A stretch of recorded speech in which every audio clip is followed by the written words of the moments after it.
প্রয়াত প্রাক্তন মুখ্যমন্ত্রী সুধীর রঞ্জন মজুমদারের ৮৩তম জন্মদিন পালন করল প্রদেশ কংগ্রেস কমিটি। বৃহস্পতিবার সন্ধ্যা নাগাদ রাজধানীর পোস্ট অফিস চৌমুহনীস্থিত প্রদেশ কংগ্রেস ভবনে এক অনুষ্ঠানের মধ্য দিয়ে প্রয়াত প্রাক্তন মুখ্যমন্ত্রীর জন্মদিন পালন করা হয়। অনুষ্ঠানে উপস্থিত ছিলেন কংগ্রেস রাজ্য সভাপতি বীরজিৎ সিনহা সহ অন্যান্য কংগ্রেস নেতৃবৃন্দ।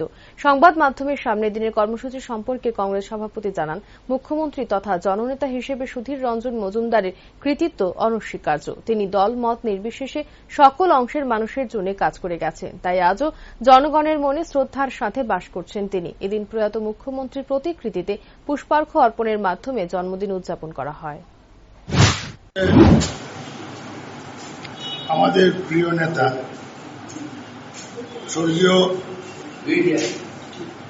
সুধীর রঞ্জন মজুমদার প্রাক্তন মুখ্যমন্ত্রী আজকে ৮৩তম জন্মদিন।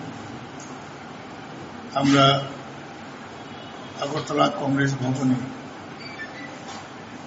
ওনাকে স্মরণ করছি, ওনার প্রতিকৃতিতে আমরা মাল্যদান করছি এবং তিনি রাজ্যের মানুষের জন্য অনেক কাজ করে গেছেন।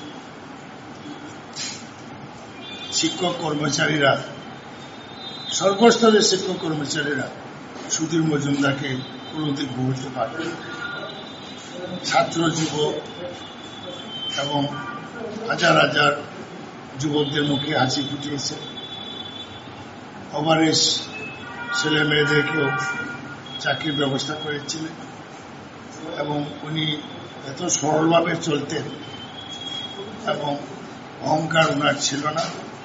যখন ইচ্ছা ওনার সঙ্গে মানুষ দেখা করতে পারত। এটা ত্রিপুরার ইতিহাসে বিরল।